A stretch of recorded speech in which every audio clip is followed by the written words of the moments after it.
want to welcome and thank you for joining us for the third event in the OSS Society's Oh So Social Conversation Series. And today's a very special date. It's the anniversary of General Donovan's combat in World War I with the legendary Fighting 69th that led to him being awarded the Medal of Honor.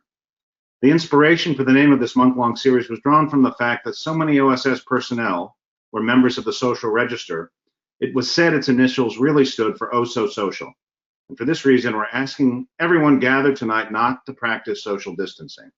Instead, we'd like everyone gathered tonight to practice what we like to call Oh So Social distancing. Because we could not hold the Donovan Award dinner this year, we wanted to use this virtual format to keep our OSS family together. And we're honored to bring together leading figures from the intelligence and special operations communities to discuss critical national security issues. We're very fortunate tonight to have two respected leaders from the intelligence community and Capitol Hill, respectively, join Dr. Michael Vickers, Representative Michael Waltz, and the Honorable Ellen McCarthy. Both have close ties to OSS. Representative Waltz served as a Green Beret that traced their origins to the OSS Jedburghs and operational groups. And to honor them, Representative Waltz jumped into Normandy last year on D-Day. Secretary McCarthy serves as the director of the State Department's Bureau of Intelligence and Research, the successor to the OSS Research and Analysis Branch, which is celebrating its 75th anniversary this year.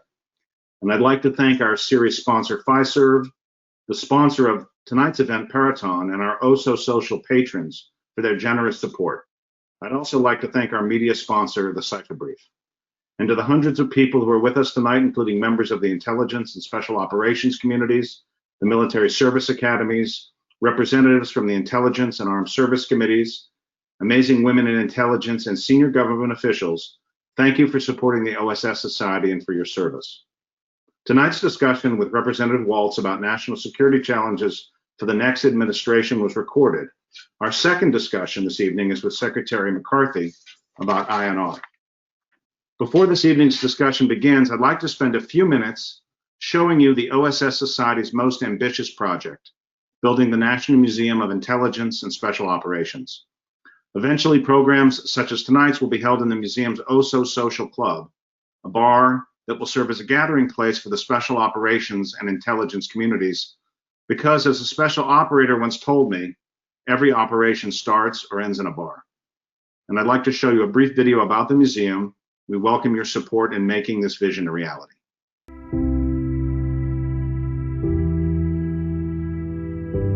I used to look at the pictures of the people in the OSS, the guys that were in Detachment 101 or that were the Jedburghs, were the people that were the foundation of the OSS, our history.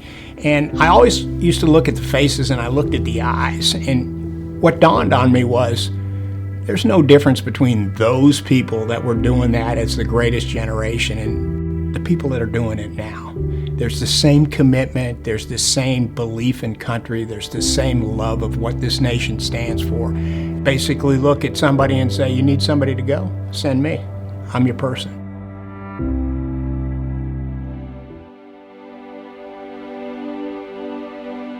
The glorious amateurs from World War II's Office of Strategic Services have become today's quiet professionals of the U.S. intelligence and special operations communities. The National Museum of Intelligence and Special Operations will honor Americans who have served as our nation's first line of defense. It will educate the public about the importance of intelligence and special operations to the preservation of freedom, and inspire future generations to serve.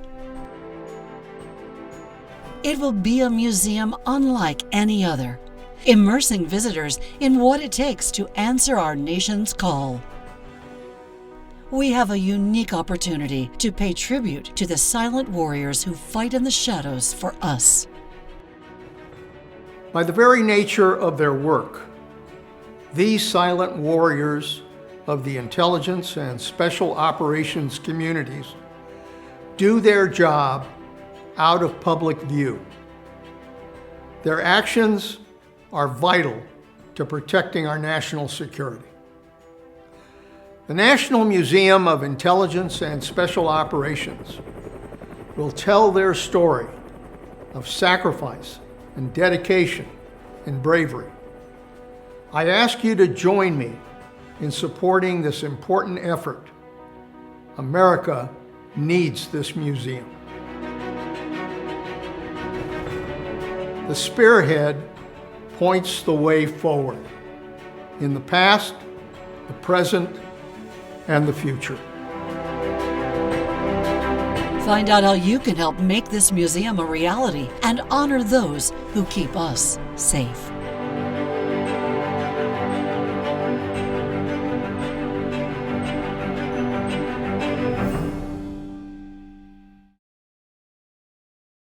It's now my honor to introduce noted author and cocktail historian Philip Green. If you've attended a Donovan or dinner in years past, you'll recognize Phil as the OSS Society's bartender, where he's presented the evening's cocktail from behind our replica of the bar from the Hotel Ritz in Paris that Ernest Hemingway and Colonel David Bruce liberated in 1944. We could not ask for a better read bartender. He's the author of To Have and Have Another, a Hemingway cocktail companion, A Drinkable Feast, a cocktail companion to 1920s Paris, and The Manhattan, the story of the first modern cocktail. When he's not writing books about cocktails, Phil is the trademark counsel for the United States Marine Corps.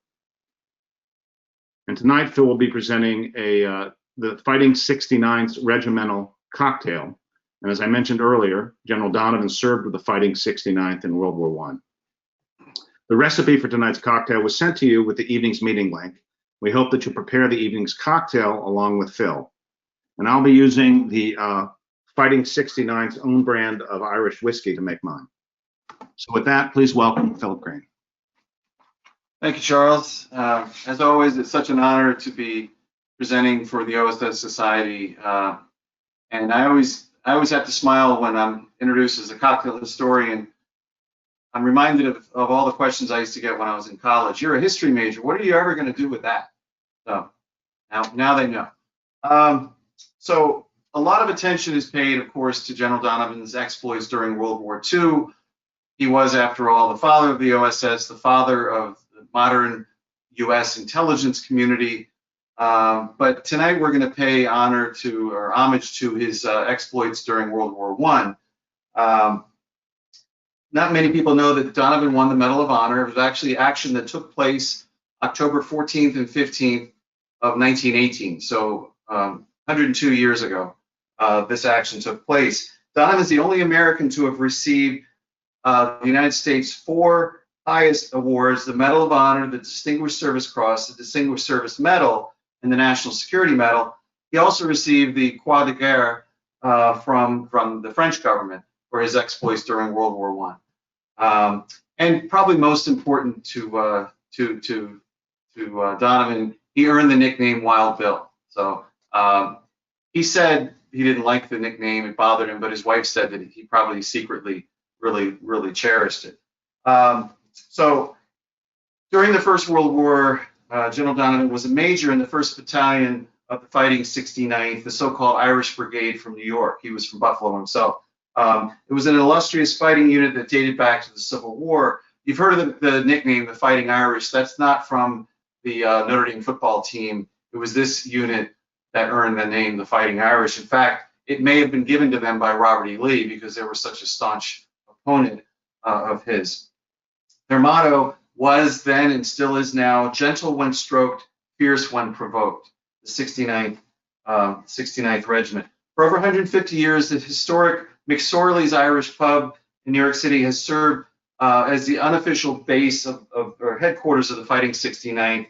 And during World War I, they started a tradition where boys who were heading off over there to fight in the First World War would receive a complimentary turkey and ale dinner, and they would take their wishbones from the turkey and they would hang them up on this railing behind the bar, to serve as good luck and hopes that they would come back alive. And when they did return from the war, they would take their wishbone down and enjoy, a dinner and celebrate their safe passage home. Of course, many men didn't return, and their dusty wishbones hang there to this day. And one wonders if Major Donovan might have hung a wishbone there and then took it down upon his arrival.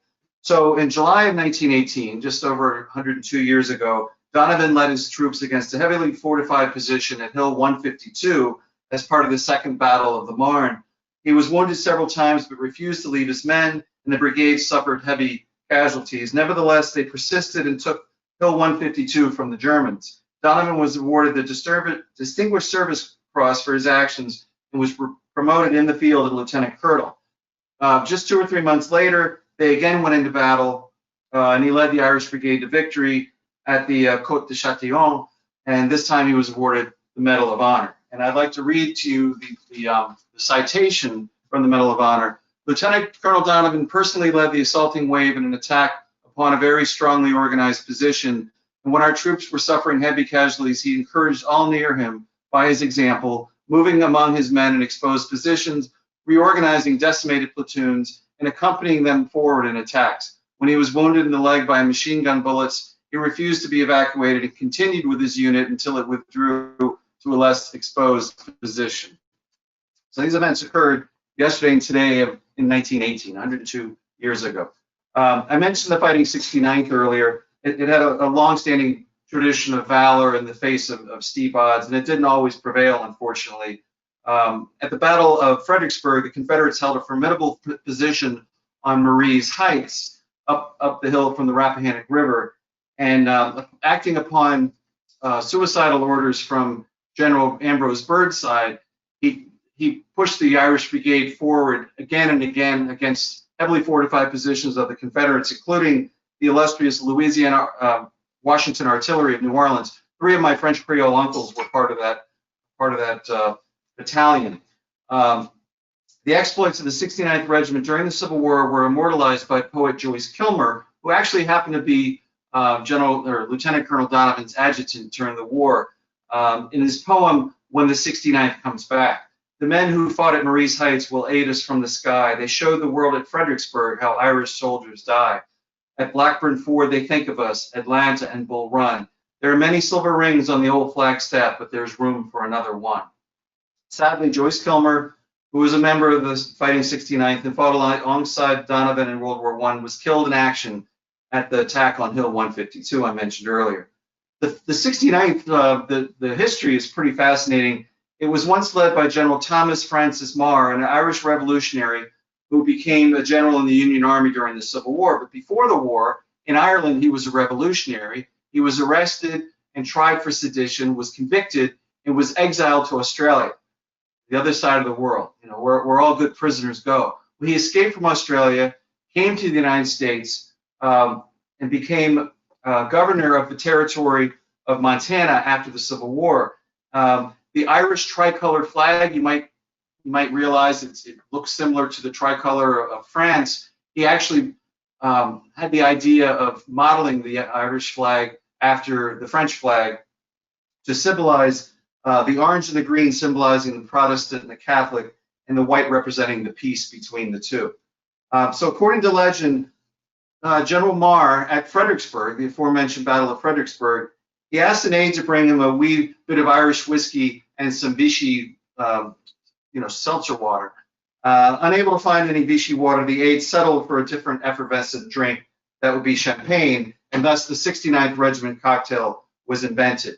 There's also a 69th Regiment punch.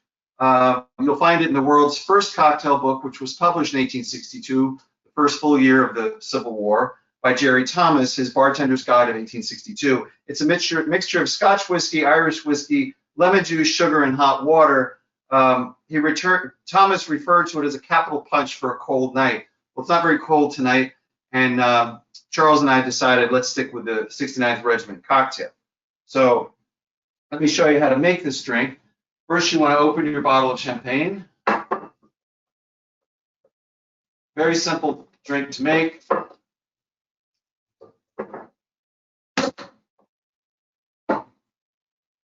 All right.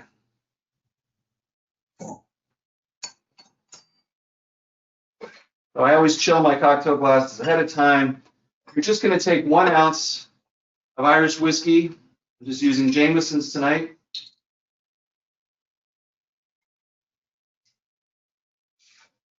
That's 2 ounces because my World War II veteran father is sitting right over there. He's going to have one as well.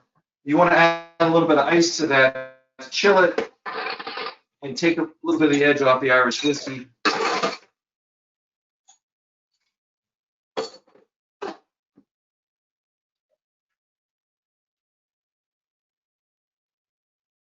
Now, you've heard of the drink the Boilermaker. That's where you pour a shot of whiskey into a glass of beer.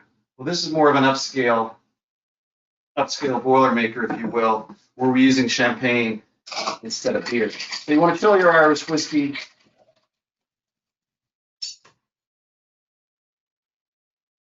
and add about an ounce to each glass. And I'm honored to ask you to raise your glass to toast the 69th Regiment, the Fighting Irish, in the Medal of Honor and other exploits of General Wild Bill Donovan, Sláinte.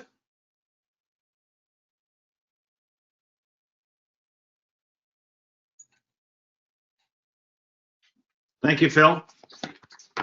It's now my honor to introduce Dr. Michael Vickers, who will be our moderator this evening. Dr. Vickers' career as a special operator, as CIA operations officer, national security policymaker, and intelligence community leader has spanned the last 2 decades of the Cold War through a decade and a half of our war with Al-Qaeda, its allies, and offshoots. Service that saw unprecedented senior tenure across Republican and Democratic administrations. Most recently, Dr. Vickers served as the Undersecretary of Defense for Intelligence, exercising authority, direction, and control over the National Security Agency, the Defense Intelligence Agency, the National Geospatial Intelligence Agency, the National Reconnaissance Office, the Defense Security Service, and the intelligence components of the military services and combatant commands. He's received the nation's highest awards in the fields of intelligence and defense, including the Presidential National Security Medal. He holds a PhD from Johns Hopkins University, an MBA from the Wharton School at the University of Pennsylvania, and a BA from the University of Alabama. He's written a memoir that will be published by Knopf Penguin Random House in early 2021. He currently serves as an executive vice president at Incutel, a principal with the Telemus Group, a senior advisor to the Boston Consulting Group, a senior fellow at Johns Hopkins University of Advanced International Studies, an honorary chair of the OSS Society, and on several other corporate, nonprofit, and government boards. And Dr. Vickers meets the criteria for what was described as an ideal OSS candidate, a PhD who can handle himself in a bar fight. Thanks to the virtual nature of the event tonight, I'm confident that we won't have any bar fights. So please welcome Dr. Michael Vickers. Thank you, Charles. Good evening, ladies and gentlemen. Welcome to the third of our social conversations. As Charles mentioned, we have a 2-part program for you tonight.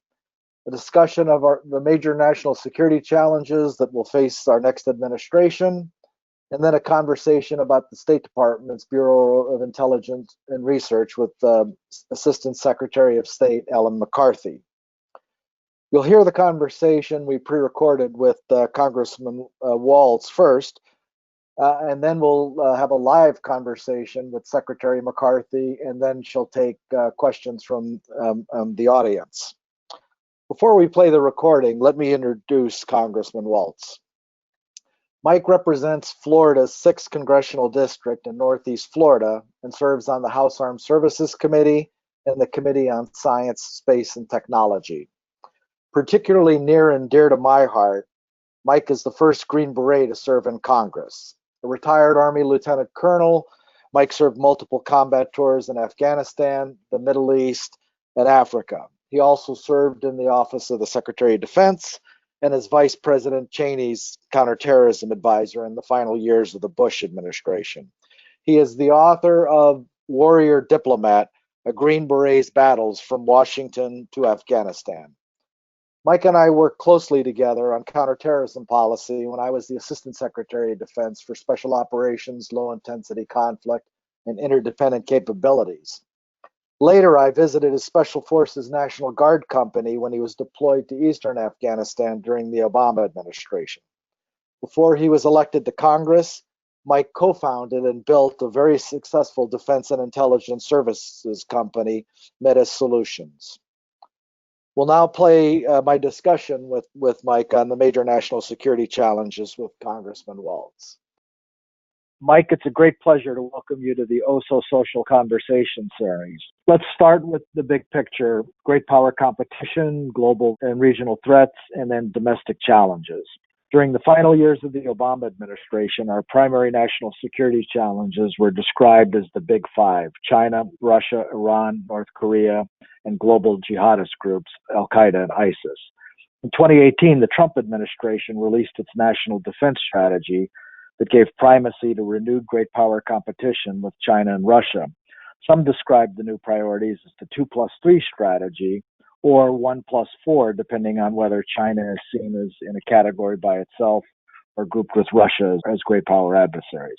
So, Mike, how do you view our national security challenges? Is China our most challenging adversary by far, as some assert? Well, I certainly agree with the national security strategy shift to great power competition, to the focus on China. I would certainly put myself, having just finished the better part of this year on China Task Force, in addition to being on Armed Services and the Space Committee in the House, in the 1+4 category. I do think China, currently led by President Xi, Chairman Xi, and the CCP, is the greatest threat that the United States not only faces now, but probably has ever faced, just looking historically. Number one, but number two, we can't take our eyes off of any of the others. Any one of them, I think, could very quickly eclipse the other in terms of a threat to the homeland. I think that's a narrower path for the others. The Chinese competition and potential threat is much broader.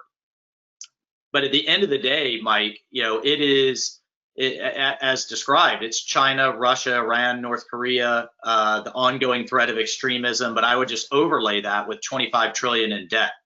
And how do we balance all of that? How do we deal with all of that?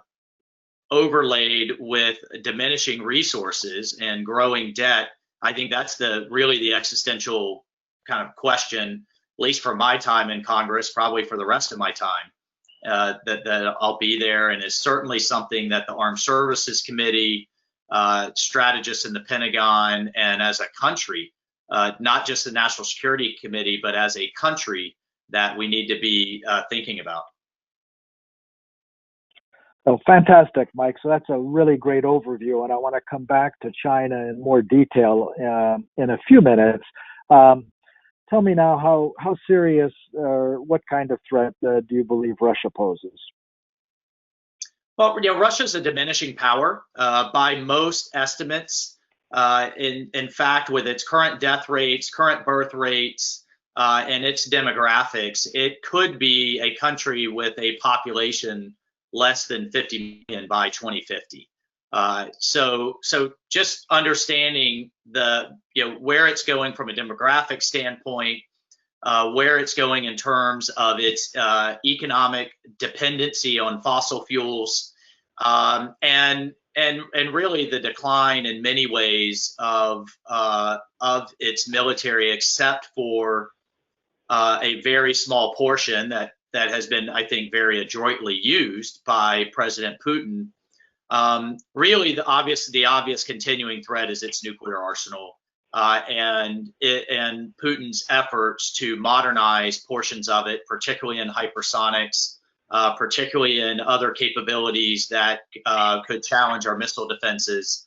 But Russia will increasingly be a regional player rather than a global player.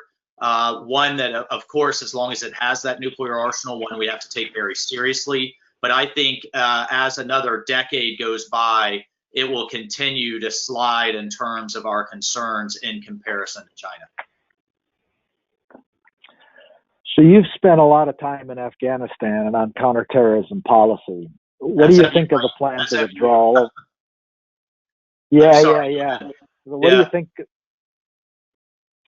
What do you think of the plan to withdraw all our forces from Afghanistan, and more broadly, the plans that are well underway to withdraw our special operations forces from Syria, the greater Middle East, and Africa? Yeah, I'm really concerned about the direction we're going in Afghanistan. I certainly do not agree with a full withdrawal of all forces. And that's that's something that I've talked to the president about. He knows where I sit on that, and something that I've stated very, very publicly. Look, I completely get his frustration, and not just him, his predecessor, President Obama, President Bush, and on down the line, their frustrations with too long, too hard, too difficult, too expensive. Where's it all going? Look, I wrote, Mike, as you know, I wrote a whole book on Warrior Diplomat on my experiences, both in the White House, in the Bush administration, but then out in the field as well. So we made a lot of mistakes. There are certainly things that we can and should have done better, but that doesn't mean it's still not worth doing. Number one, it doesn't mean that the problem's not going to follow us home. It will. Number two, the various extremist groups, half of the world's known extremist groups still exist in the Afghan-Pakistani region. They will exploit a vacuum left by our withdrawal and a potential implosion of the Afghan National Security Forces to be able to threaten us again. And for those, the kind of what I call the endless war crowd, I haven't heard anyone really articulate a post-American strategy except let them take care of it. To prevent it from following home, to prevent these groups from rising again, to prevent them from destabilizing Pakistan with 5 times the population of Afghanistan and a nuclear arsenal. I just think the stakes are incredibly high there. I think the risk is far too high. And for the investment that we have in special operators to continue to keep terrorism at bay, to continue to protect the homeland, I've certainly discussed with a number of the president's advisors that yes, he promised to end endless wars, and I certainly, again, I'm very, very sympathetic to that. But he also promised to protect the homeland, and I want to fight forward. I want them on their back foot rather than plotting and planning. And at the end of the day, we're buying time for the Afghan National Security Forces to continue to improve, so that one day they can truly take their own security into their own hands. And I just remind everybody, now that I'm sitting in my foxhole in Congress, South Vietnam didn't fall when we pulled our advisors out. South Vietnam fell when a few years later, the Congress got frustrated and cut the funding to the South Vietnamese army. That's when, kind of the bottom fell out. But the difference here is, again, that global extremist threat can and will and fully intends to strike the American homeland again. The last thing, Michael, on that is I think we need to think about our presence there also, broader than the counterterrorism presence. It's also a great power competition platform. If you look at the geography where Bagram Air Base is, western flank of China, southern flank of Russia, eastern flank of Iran, I want Beijing looking in 2 directions, not just one direction. And by the way, obviously Afghanistan's borders Xinjiang province, where the Uyghurs are. So, for all of those reasons, I think we need a persistent threat there. And I won't even spend any more time on the obvious human rights reasons as well. Yeah, I couldn't agree with you more, my brother. It's I would add to your great power and counterterrorism interests we have. As you alluded to, we have a counterproliferation interest with next door Pakistan as well. That's right. Next door Pakistan, the Central Asian states. I mean, it's just, we bought and fought for, I don't want to say bought, that could be misconstrued, but we certainly have fought for that relationship with the Afghan government, for that air base where we have a strategic presence. And the worst thing I want to do is see us, 1, give that up, and 2, have to fight our way back in. There's, I think, a real misnomer in Congress and in national security circles that I kind of joke, but it's not funny, that we can just kind of parachute back in from the space shuttle or something. It's, it takes a network to defeat a network. No one knows that as well as you. But the other thing I pressed is, the reason we were able to do what we were able to do in Soleimani and take him out is that we had access and we had folks on the ground. So when these terrorist groups rear up their ugly head again in Pakistan and Afghanistan, where do we have a presence there? We don't have an Incirlik, we don't have a Djibouti, we don't have aircraft carrier access like we do in the Middle East.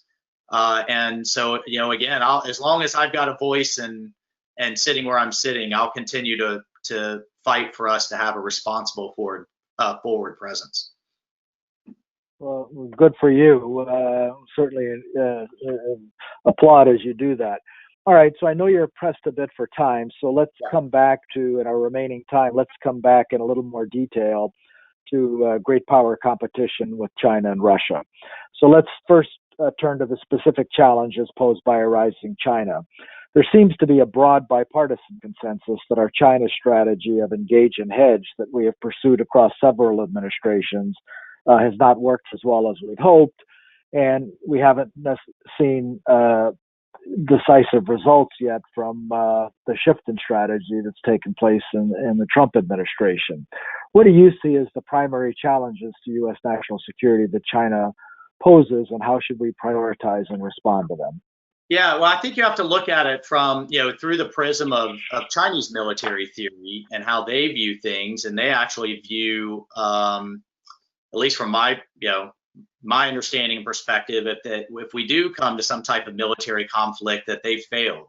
They, like the game Go, prefer to outmaneuver their enemy until it's a fait accompli.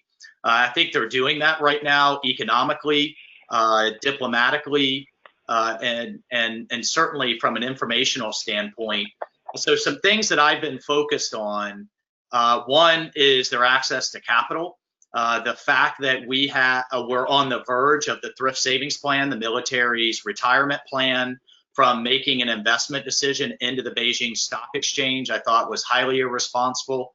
And we're able to work with the White House to get that stopped. And I'm now working on legislation to make sure it never happens. But the untold part of that story, I mean, that's $700 billion under management, by the way. The untold part of that story is 22 state pensions currently invest into the Beijing Stock Exchange. So in many ways, both with our investments into China, but also with allowing them access to our capital markets, we're essentially funding, whether it's Belt and Road or their military buildup or their oppressive policies, that's basically being done with American money.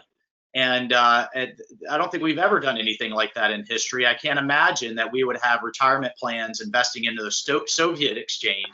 So really what that underscores is that we've never had a geopolitical national security competitor that we were so intertwined with economically, that Wall Street wants access to those markets, and that we want, conversely, investing into us. So that is going to be a constant tension. That tension is bipartisan, both Republican and I call it kind of the national security world versus kind of the finance world, and that's on both sides of the aisle. That tension has to get worked out. Secondly, the Chinese, and this is in their doctrine, that they are essentially stealing their way to the top technologically, and they're doing it either through cyber, as we well know, has been well documented, but also through our academic and research institutions. I've successfully are on the verge of passing some pretty stringent legislation in this defense bill that really cracks down on the talents program and universities and research institutions having access to DoD grants and frankly, U.S. government grants across the board, whether they're NASA, NIH, NOAA, Department of Energy, and that funding of basic and fundamental research that is then flowing out to Beijing as part of its civil military program has to stop. I cannot responsibly continue to appropriate hundreds of billions of dollars for advanced technologies to just watch them end up on Chinese submarines, fighters, and missile platforms. So that tension there at a fundamental level is how do we keep the openness of our research institutes, the openness of our academia, but then also kind of block and tackle and protect that American proprietary knowledge. We haven't fully worked that out yet as a society, but I think that's the direction we have to go. We're on the verge of making some real steps. everything that's happened with COVID, I think, has been a real wake-up call, both politically and across the country, for what's been going on and what the Chinese CCP is, or what the CCP is really about, that they're not our friend. And then finally, if they can't steal it or through cyber or through academia, they're buying it through mergers and acquisitions and are gobbling up small companies, many of which sadly are now bankrupt or distressed because of COVID. So that's like the arsonist, profiting from the fire that they started.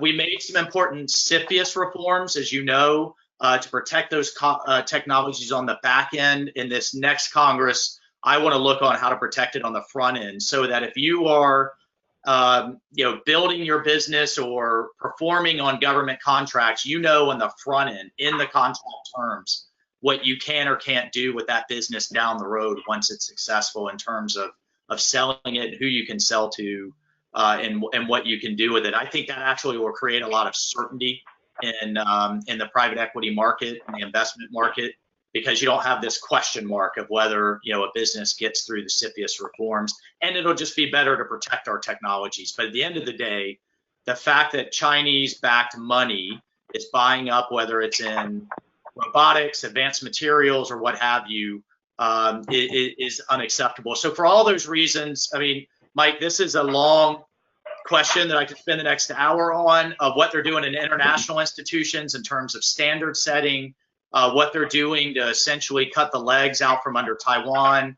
And then finally, I'm gonna start really calling out, whether it's Disney or Nike or the NBA, companies that portend to be real advocates of social justice, to portend to be real advocates of human rights, but then are manufacturing, buying, and performing business with a company or with a country that is a serial human rights abuser in ways that it just really is unconscionable, whether it's the Uyghurs, the Tibetans, Christians, Hong Kong, or on down the road. So, but look, we have to. I think in the long term, we have to come to grips with ourselves financially. About the time that the Chinese Navy will eclipse ours, both quantity and quality, is about the time our entitlements will go upside down. And finally, we just have to be reliant on our alliances. I'm thrilled at what the administration's doing with the new Quad, not new, but the renewed Quad dialogue with the Japanese, Australians, and Indians. I think the alliance with India and the relationship with India is the most important, probably, of the 21st century, both economically and geopolitically. So for all of those reasons, I'm very focused on it.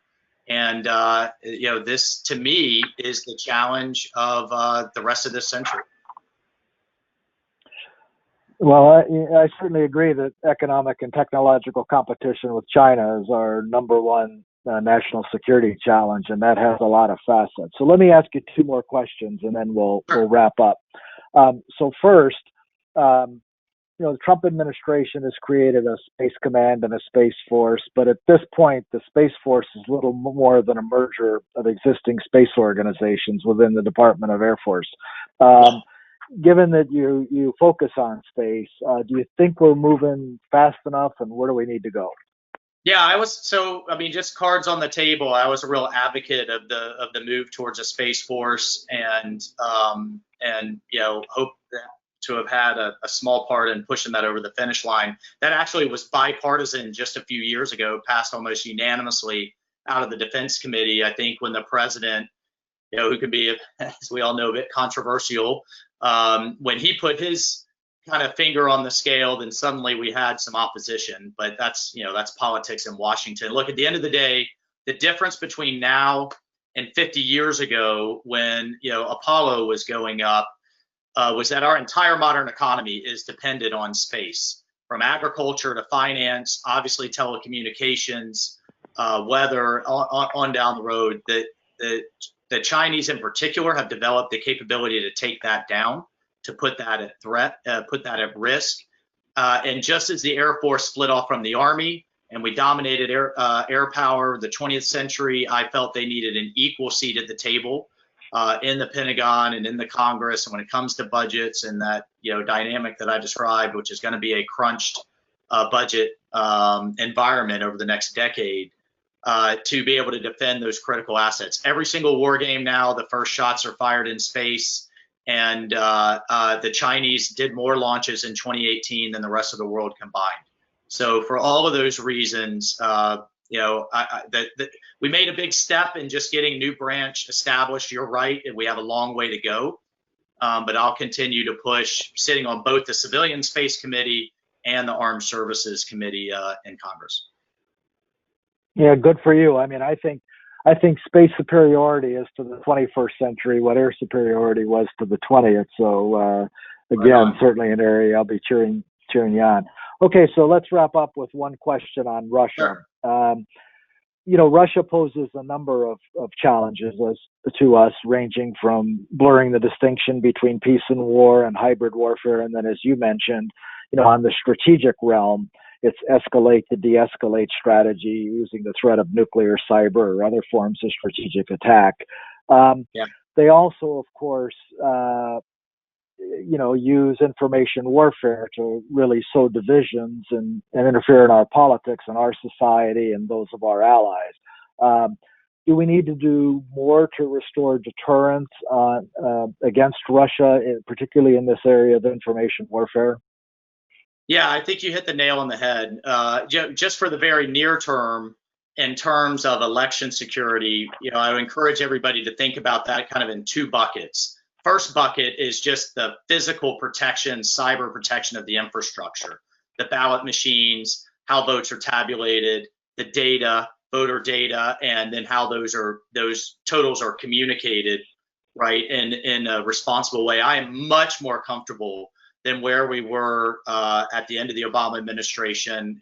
I think the 2016 election was a real wake-up call, and I'm much more comfortable that DHS, FBI, the intel community are focused on securing that infrastructure. We still have a long way to go. There's over 9,000 counties in the United States that have different levels of manning, funding, systems, but I think we've made tremendous steps in the last 4 years. In the information space, I think we still have a long way to go and just some real unanswered broader questions, that our republic needs to work its way through with big tech, what the truth is, what their role is in kind of being an arbiter there, that we still have a way to go. But I think just the awareness right now of the misinformation that's going on will be helpful. We'll see how this goes in the next in the next few months. And then, Mike, I think just to wrap up, you hit the nail on the head in restoring deterrence.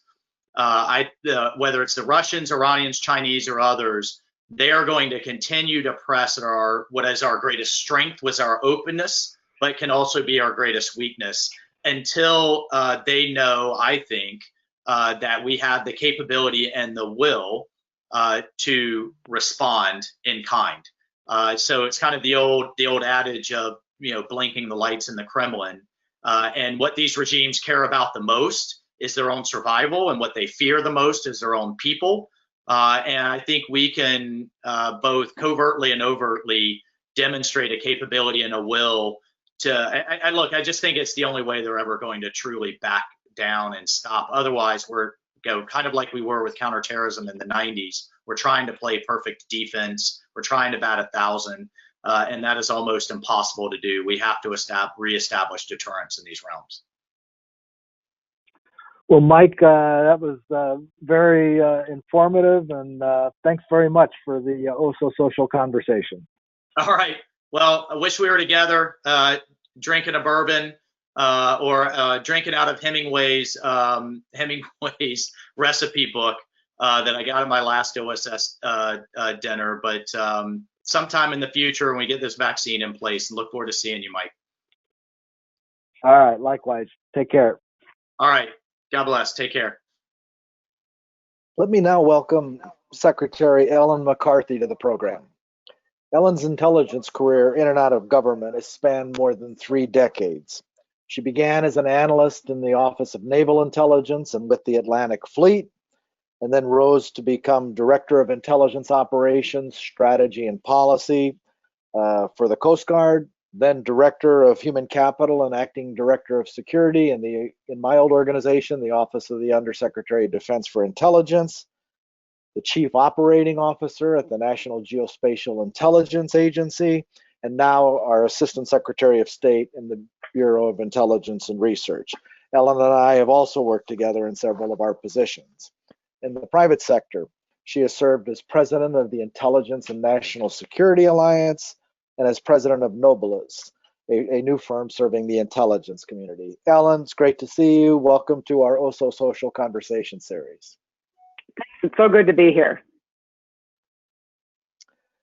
So this program is also called INR75. This is the 75th year of the birth of, or anniversary of the birth of the Bureau of Intelligence and Research. Tell us for a few minutes about its emergence out of the Office of the Strategic Services. Well, Mike, again, thank you for hosting tonight. It's so good to see you. And I want to congratulate the OSS Society for celebrating 75 years. INR is absolutely a huge part of that legacy, and it's because we're directly tied to the OSS. So if you think about it, while we're celebrating the end of the OSS, we're also celebrating the beginning of INR. And it really began with OSS's Research and Analysis Branch. So the OSS's Research and Analysis Branch was staffed with some of the country's brightest historians, economists, political scientists, psychologists, anthropologists, artists in the mid-1940s. Their work was so highly regarded that when OSS was dissolved, the research branch was the one component that everyone seemed to agree on, and there was not a lot that was being agreed on in those days that was saved.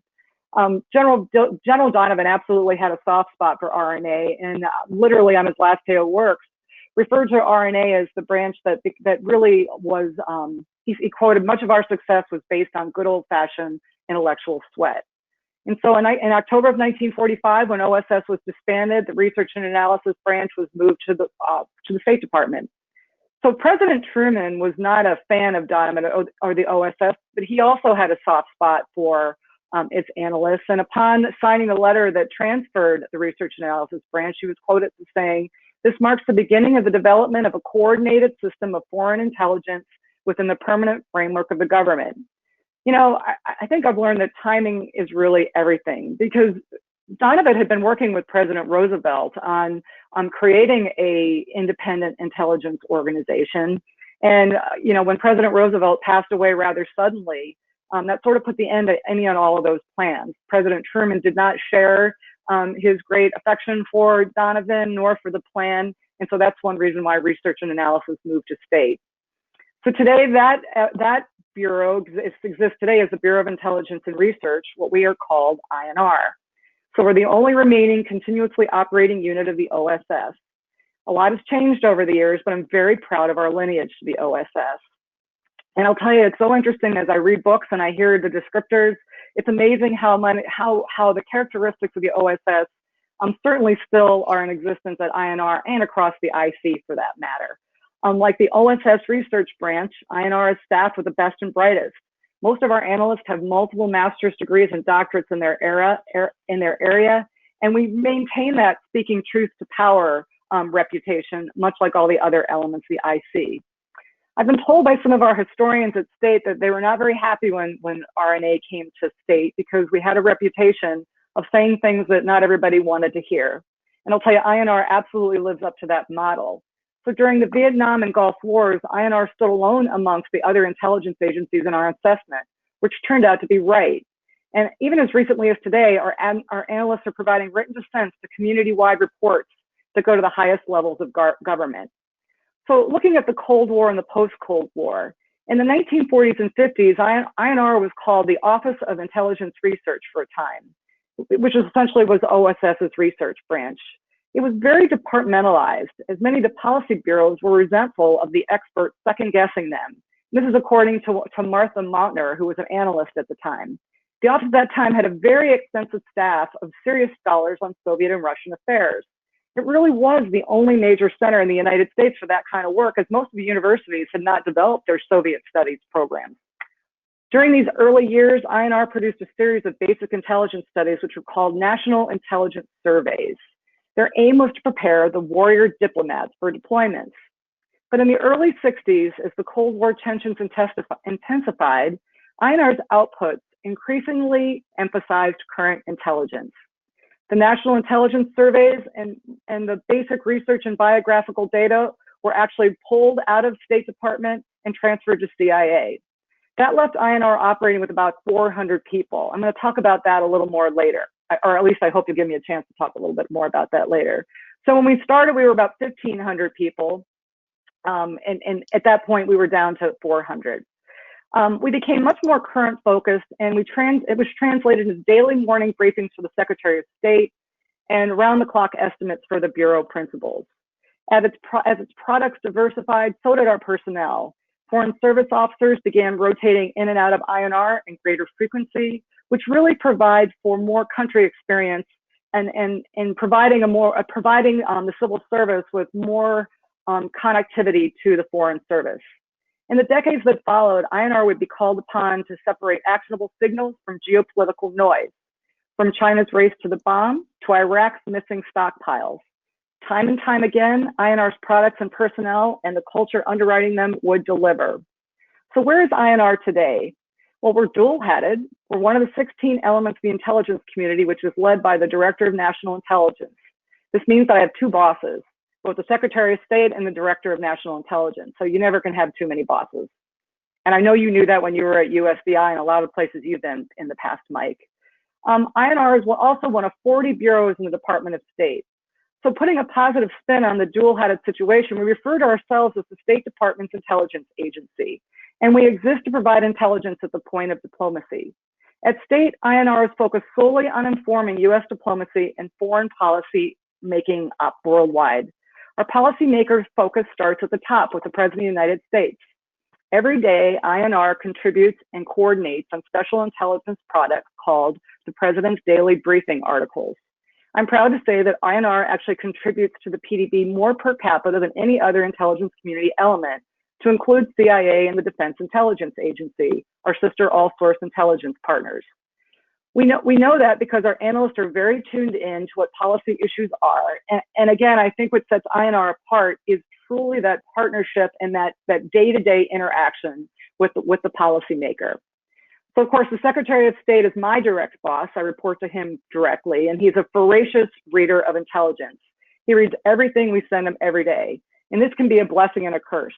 It's a blessing because it's great to have a boss who so reads and consumes and questions what you provide him. It's a bit of a curse only because he came from CIA. So he truly understands the depth and breadth of what the intelligence community can do. And again, I'd say that's more of a blessing because he is totally reliant on intelligence for his policy making and his day-to-day business. We have an INR briefer and an executive staff who ensures that the Secretary receives his intelligence book every morning and that they respond to his questions or requests as quickly as possible, whether those questions are vetted to INR or sent out over the broader IC. And trust me, he's not afraid to ask any questions. In addition to the President, the Secretary, and his deputy, there are several undersecretaries and assistant secretaries who lead the many functional regional bureaus. We also support them. Our analysts work very closely, and our intelligence officers and meet with them every day. They'll produce briefing books, briefings, emails, they'll attend meetings with them, they'll travel with them. It really is a very tight partnership. So I mentioned that we only have 200 analysts. So when you look at all the people that we are providing support to with 200 people, starting with 500, it's quite a feat and one I'm very proud of. So let me stop and brag for a second. Our analysts and our intel officers really are top-notch experts. And it's really important for me to highlight it's not just the analysts who make up INR. Virtually half of what we do falls into more of the intel operations side of the house, the intelligence policy side of the house. I mean, we actually are experts on what the IC can do in all areas of IC operations, and we ensure that they are supportive of foreign policy operations and certainly are not impacting or getting in the way of foreign policy operations. So it's important to actually highlight that we're not just all about our analysts. All of our people have multiple master's degrees and speak multiple languages. And because of this tight partnership, they actually understand what is needed and when is needed. But it's important to say that we don't do policy. I mean, while we're as close to the policymaker as you possibly can get, our job is to inform policy. And that's a line that we actually maintain very strictly. And so I think at that point, I'm sorry, I've lost my place here. So as you can imagine, sometimes policymakers make policies that don't quite align with intelligence. And I'll tell you, you hear all sorts of chaff about, I mean, that the policymaker may not be supportive, may be angered with the intelligence community, but that's simply not the case. I mean, we are but one stream of data that the policymaker uses to make his decisions. And there's something that I would like to talk a little bit more later. And so intelligence is considered with all other things that policymakers must do in their day-to-day job. And really, it's our job to make sure that we're informing him and supportive of him. But if it's not always in the same place, that doesn't mean our job is over. So that's where INR is today, Mike. I'm very, as you can tell, I'm very proud of this organization. I've worked across the IC, and I have to tell you that this probably has been one of the best organizations I've had the benefit of being aligned with. Well, thanks, Ellen. You know, Jim Clapper and I used to like to joke a lot that there's only two conditions in Washington: policy success and intelligence failure. So I understand where you're coming from in a job supporting policymakers, certainly a lot. Certainly very glad that President Truman had the wisdom to keep research and analysis branch at the end World War II. I wish he hadn't disbanded the OSS, but then he realized the error of his ways two years later and created one of my alma maters, the Central Intelligence Agency. I remember as a CIA officer in the 1980s, one of your predecessors, Ambassador Mort Abramowitz, head of INR then, really punched way above his weight, and the organization did. As you mentioned, they were pretty influential on assessments of the Soviet Union and its decline. And Ambassador Abramowitz also played a pretty key role in support of our Afghan program to drive the Soviets out of Afghanistan, and was persuaded Secretary Shultz at the time to support the Stinger decision, which helped kick them in the rear end on the way out. A lot of our diplomatic establishment and our soft power instruments really waned or were significantly downsized at the end of the Cold War. More than defense was, intelligence certainly got hit as well. AID, for instance, got merged into the State Department. What used to be the U.S. Information Agency got downsized and merged. What happened to INR in those years of the 1990s before 9/11? So I'll tell you that, you know, I told you that number of 1,500 to 400 to 300 is kind of important, because I think INR certainly has continued to provide value to the policymakers in the State Department. But I'll tell you that, and it's interesting that you asked this question. Literally my first day on the job, I was meeting with some of the seniors in the department, and one of them said that, you know, we're very happy with what INR provides us, but you feel like you're a little bit less integrated now than you were in the past. And of course, that caused me some concern, because everybody I talked to said, we are very happy with what INR does. You know, we're happy with the analysis is tip top. I mean, I still get feedback that, you know, some of our products are different. They're stories. They are very useful to the policy making community. They're different. And so I'm hearing all these wonderful words, and I'm saying, why are we less integrated than we were in the past? And so what happened was, is I did some research and I looked at sort of how we're disseminating our intelligence and who we're supporting. I mean, I found that the numbers weren't adding up. So as the world was getting more complex in the 90s, so, you know, 1945, 1,500 people, you know, we pretty much were worried about a single threat, to the 90s and beyond where it's multiple threats. The way we were doing business, and it was very personalized. It was meeting with folks one-on-one, whether they were talking about, you know, cyber or counter drug or Russia, and it was one-on-one, personalized briefing books. direct interaction, but you can't be more integrated when that's your model. And especially when the numbers are going down. The other issue you highlighted was that the department took a bit of a hit. Well, the department took a hit budgetarily, and so did INR. And so this is another interesting challenge that I've seen as well. We are the intelligence agency within the State Department.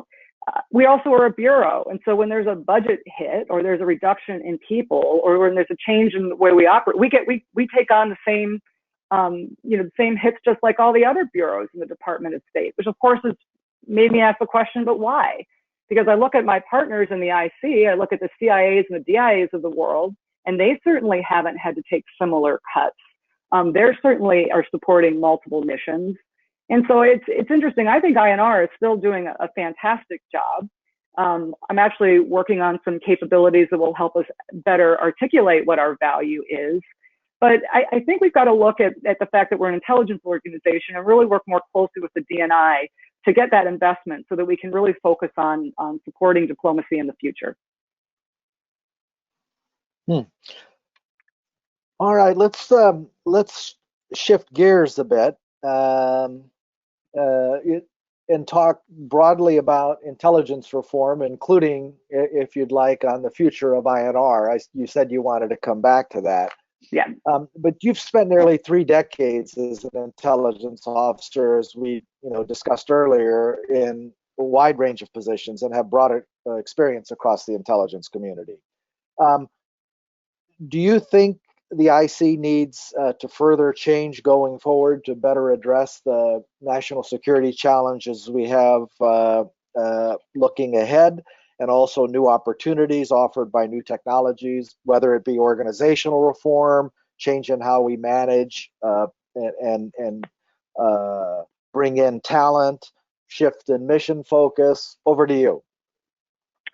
Well, there's about a billion ways you can take this question, Mike. I'll tell you that the one nice thing about it being there's a whole lot of reasons that I'm happy that it's our 75th anniversary now, because first, it's just so important, especially during these times. And one reason why I have such high regard for the OSS Society, to celebrate our tradecraft and where we came from, and really to just remind all of us why it is we do what we do, and we continue to do such great work. But I also think it's really important to understand your history, to understand better about where it is you should be going. And so the 75th anniversary of INR has turned out to be a fabulous platform to really look at the things that we need to improve upon, invest in as we look out towards the future. I'll tell you that one thing I did very early on in my time at INR was I developed a 5-year strategy called INR75, which is linked to people, dollars, and resources. This is not a new thing for the Department of Defense. It's not a new thing for the intelligence community, but it is a new thing for INR. And really critical to the success of this is having a DNI that is supportive of some of the things that we want to do. And so as you ask the question about what are some of the things the IC should be doing, I'd love to wrap that answer up in the context of, what can the IC do for INR to help us get to where it is that we want to be going? And there's so many areas, as you mentioned, that I could go into that are actually included in this strategy. I'll just pick a couple for now. So one thing I would love to see the DNI do, and by the way, I talk to the DNI about this all the time and his staff, but I would really love to see the folks at the ODNI take a fresh look at whether intel resources are aligned to national security priorities. And if there are gaps, to come up with some creative ways for leveraging open source to fill in those gaps. The reason that is particularly problematic for us at State is because we have a global mandate. So of course we are focused and prioritize the national security strategy, but we also have a global mission, and INR is expected to support diplomacy around the world in just so many areas. And while the community is shifting to Russia and China in accordance with the National Defense Strategy and the National Intelligence Strategy, we're already seeing the impacts of these changes on global reporting. So, at the Department of State, as you know, we are the diplomatic arm of the national security cadre, and we require intelligence on issues worldwide just all of the time. So I really think I would like to see the DNI to really look at intelligence requirements, really assess our resources along those requirements, and know where there are gaps. Let's have a strategic dialogue about how we can fill those gaps in. And I'll tell you, I think State Department can play a very critical role in that regard, given our cables and our worldwide presence. So that's something that I would love to see going forward. I also would like to see the DNI as an advocate and really to lead the community in preparing for future intelligence challenges that are community-wide missions, not just part of the day-to-day agency individual operations and focus areas. So one area that might resonate with you is that, I mean, I think there's this gap between traditional diplomacy and traditional warfare, and it's just growing wider and wider. And our adversaries are absolutely taking advantage of this gap. I mean, if you look at China and Russia and Iran and North Korea, as they employ a wider range of political, informational, military, and economic measures to undermine U.S. interests or those of our friends and allies. And it's interesting, they keep those activities just below the threshold so it doesn't solicit a serious response. And we're just now coming to the realization that that's what they're doing. So included in my strategy are building in some areas to be better postured to address some of these issues. The congressman talked about many of them. So emerging technologies, supply chain risk management, cyber threats, cyber actors, the influence of China and Russia. I mean, the list goes on and on. In INR, we've stood up an Office of Emerging Technologies, and we've merged it with our cyber office to bring in some of that technical expertise to add to the more political science focus at INR. But again, our problem is resources. We just don't have the resources to keep pace with the rate of change. And so speaking of resources, have I not said this enough? I mean, seriously, we need more resources. And we really need DNI advocacy. But like the rest of the IC, and this is not a challenge just for INR, but it's because I work at INR, it's one that I'm putting some focus on, is that I think we in the IC really need to better articulate our value. We need to be customer focused, client focused. Is our intelligence really leading to better policies, to different targeting decisions, can we articulate this? This is very business-like, but it's because I've spent some time out in the private sector. And I really think that we need to apply some of those standards that apply in the private sector to how we look at aligning resources and priorities. So, I already told you that we were 1,600 in 1945 and we're down to about 300 now. And I put together a strategy that lays out some specific goals, but critical to the success of that plan to get the support of the secretary, to get the support of the DNI and OMB and the Hill, is to be able to highlight specifically what our value is. And so it really is about we need analytics, we need data analytics, we need business intelligence tools. I'll tell you, at INR, we've already started to move in that direction. One thing that we just launched actually 2 weeks ago was a new content management system, a new website called Tempo.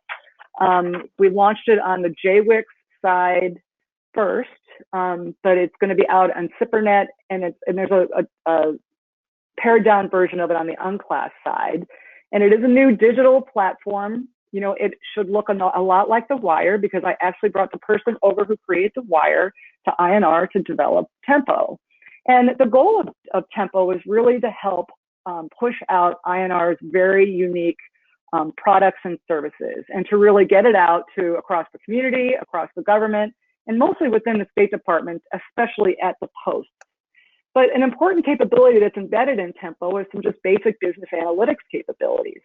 So I know INR is good. I hear INR is good. I go to the Hill, I go to the DNI, I do my budget requests, I provide the justification.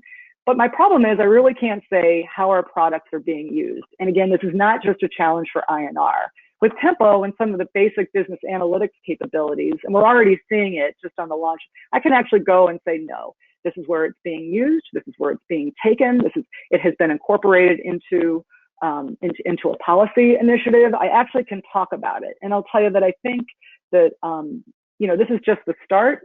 We're gonna take advantage of Tempo and some of the other capabilities it has to offer, and embed even more business analytic capabilities to articulate how many people do we need, where do we need to put them, how are they doing. So I'm very excited about this. So as long as we're talking about tempo, the fourth thing that I'd like to highlight, and I'll be done answering your question, is, and again, this is a question that I'm looking at with INR, but I think it's one that the IC needs to look at, is it's really an issue of our integration and our access. And so I say that because you look at, you look at the history of the intelligence community, and you look at INR. We started as the research analysis branch. We were the librarians. I mean, we worked in the open source field. But just like all the other agencies in the IC, as we got better at working and collecting and analyzing this exquisite analysis, of course, it became and capabilities, it was only available at the very highest level, at the top secret and above level on systems that can only be accessed by other intelligence organizations, or only certain people in the policy realm that happen to have access to it. And so, there's this question of accessibility, and we've been talking about this for a million years. And so here we are, we're producing intelligence that, in the case of INR, we actually start with the open source world, but because the architecture is such, we're pushing it out on the TSSCI framework, but all of our clients are operating at secret and below. I'll tell you, and so this is where tempo is going to become very, very helpful. So not only am I asking INR to sort of go back to its roots and really push out more of its products at the secret level or below, but tempo is actually providing very incredible capability at the SIPRNet level and below, which means I'm very excited that folks at the posts and folks outside of State Department are now going to get the benefit of all that we do. Something else that happened, and I think the IC is going to see it's a great benefit from COVID, is also just open source production. Something that we did right away after COVID was I asked my analysts to start writing UFO products. We call them commentaries. We've written hundreds of these products since COVID started, and it's interesting how far they have gone. They've made it to the president. They've made it to the chairman of the Joint Chiefs. They've made it into the president's daily briefing. It is incredible, the success of this product. And, I've had people say, oh, Ellen, those are just media analysis. That's not real intelligence. Well, I don't really care, because I've got analysts with 17 years experience in an area who speak multiple languages.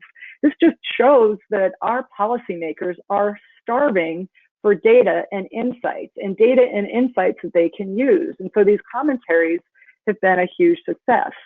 And this gets to my last piece about integration. So it's accessibility and integration. So we produce at the highest level. Our clients are operating at lower levels. We are operating in a world where data is expanding dramatically, and the private sector has gotten really good at developing tools that it can actually develop. You can find unique insights with data. And so if I'm not getting, so going back to that very senior guy who said to me, INR doesn't feel quite as integrated as it was in the past, I wonder if it's because our policymakers can get access to those data and insights from other sources. My concern is that I don't think those insights are nearly as good as the insights that the analysts at INR and the IC can provide. So we really need to look at how are we incorporating this data and these tools into our day-to-day business and integrating with the policymaker. And again, that gets to the business analytic tools. I want to know that my intelligence is actually informing decisions and not informing other analysts across the IC. So I gave you 4. Very, very good. Well, good on you, Ellen. I think it's long overdue that state have its version of WIRE, and you've tailored it to the State Department, and that's really a very good initiative. Got a few questions from the audience now. I'd like to ask you. Some of it you've touched on, but so you can take it in any direction you want.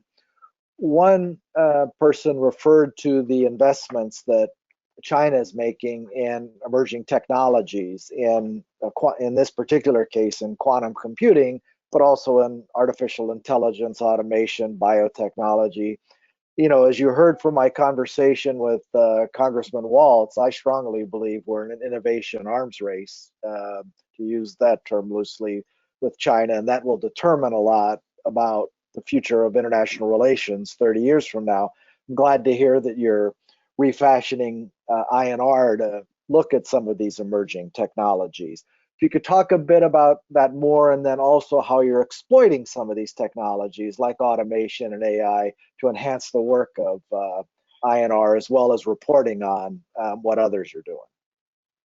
Yeah, well, it really is a double-edged sword, isn't it? On the one hand, all these tools will really help us do our job, but on the other hand, they're also helping our adversaries do their job, which is why, I'm very excited at the prospect of getting some more folks with some technical skills into INR that can help inform the policymaker about just how those systems are being used, so we can get in front of it.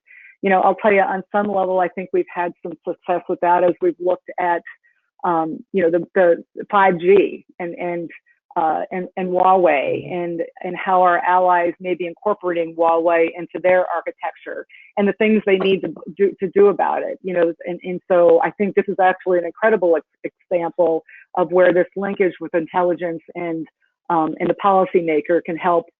Certainly help the policymaker in this case and inform those mostly in our allies in NATO and in Europe, at least understand what they're getting into, and then let's come up with some mitigation for dealing with that. And I think it's been a real success story.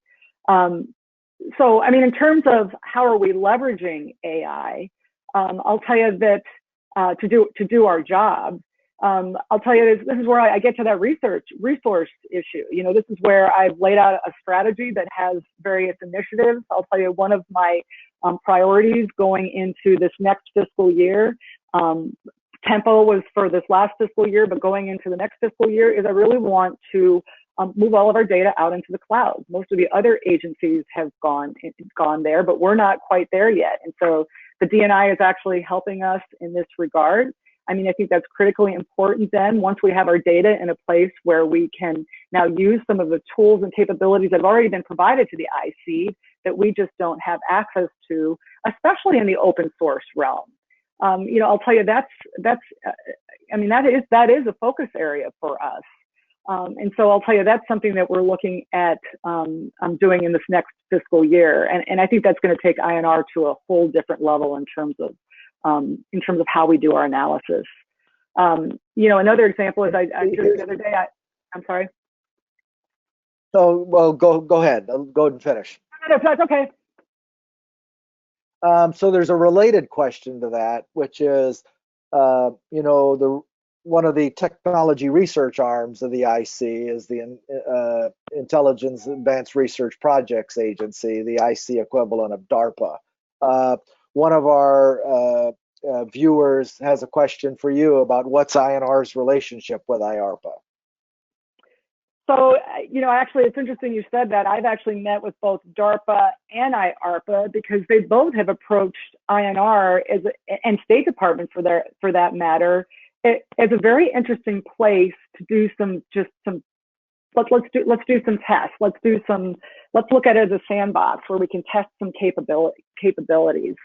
So I actually have an analyst right now, one of our more creative, younger, hungrier, has grown up with AI, and he's actually working with IRPA right now to look at doing some pilot projects, and also we're doing this in coordination with the Office of the DNI, mostly with the focus on the open source realm. So we actually do have a connection with them. We're taking baby steps. Mike, when I started at INR, our architecture was still very 1990s. If you saw our website, nobody was accessing it. We're still not using wing computers with floppy disks. I hope we got rid of the wangs. Clearly, I need more to drink. That's good. But no, we're producing 500 briefing books a day or a week. We're walking around the building carrying our pouches, much like I did when I started in the 1980s. And so I'll tell you that we're absolutely now, we're on a roll. We put together a strategy that lays out a vision, lays out some things that we want. We're collecting the data to show why we want it. Interestingly enough, just coming here on this venue and going out to DARPAs and IRPAs, and opening our doors to coming in and say, let's work with us, let's help us, let's look at making INR the foundation for open source intelligence across the IC. I think INR would be a great place to do that. in partnership with the open source environment. It's CIA. So the world is our oyster. All right. We've got time for one more question. We also talked earlier and talked with Congressman Waltz as well about the national security challenges of information influence operations, most notably by Russia, but now China and Iran and others following suit. How are you refashioning INR to cope with this challenge for the United States? Well, and analyzing foreign information influence, et cetera. The Global Engagement Center, which is an interagency capability, is actually housed within the State Department, and we are very closely aligned with the GEC in terms of their mission in that area. We actually bring some unique capabilities to the field in terms of working some of those areas. I'll tell you one that I haven't talked about, but it is our opinion polling capability, which is actually very interesting. It's something that's been in State Department for 40 years. It's actually pretty new to INR, and it really is a unique intelligence capability that's particularly beneficial when you look at this sort of area. So, we have these bright data scientists, bright political scientists, these methodologists who develop the questions, analyze the data, compare it to the intelligence, and they can make a prediction, or they can provide some insight, and they're really good. In fact, they're about 90% accurate, even in areas where the rest of the IC is probably on a different side. So that's one area that INR, and we're looking to invest in that area to do more, so that we can actually look at as I talk about this chasm between diplomacy and military, that we can actually fill in that role and get better at it.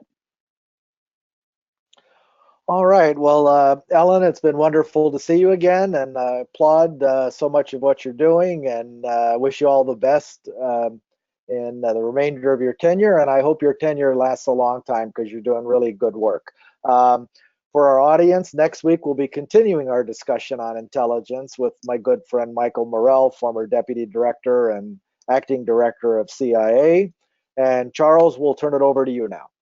Thank you, Mike. The OSS Society is so very proud of its historic relationship between the OSS Research and Analysis Branch, arguably its most important component in INR. In fact, our former chairman, Ambassador Montgomery, one of the greatest figures in the history of American intelligence, served as director of INR.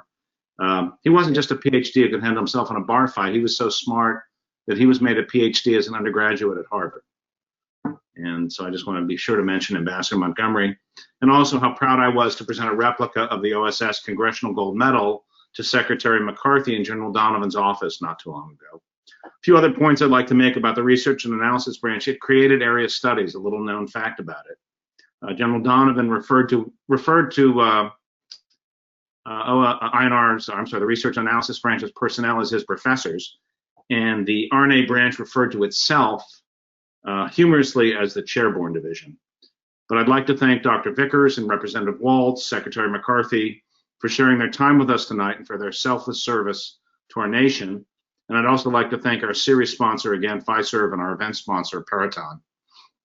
And thank you, all of you, for joining us tonight. We hope you enjoyed this discussion. We look forward to seeing you again next week. Phil Green will be back again next week with 2 drinks, the Manhattan and the Bloody Mary. Check the Eventbrite details page for the drinks recipes. And we've got a great lineup planned, as Dr. Vickers mentioned, with Mike Morell, the former acting director of CIA, about the future of intelligence. To honor Secretary McCarthy's nearly 3 decades of service, we'd like to close the evening by showing you a 15-minute documentary produced by the OSS Society that shows the contributions made by women to the intelligence community since World War II. So again, thank you for joining us tonight. We look forward to seeing you next week, and we hope you enjoy our film. Thank you.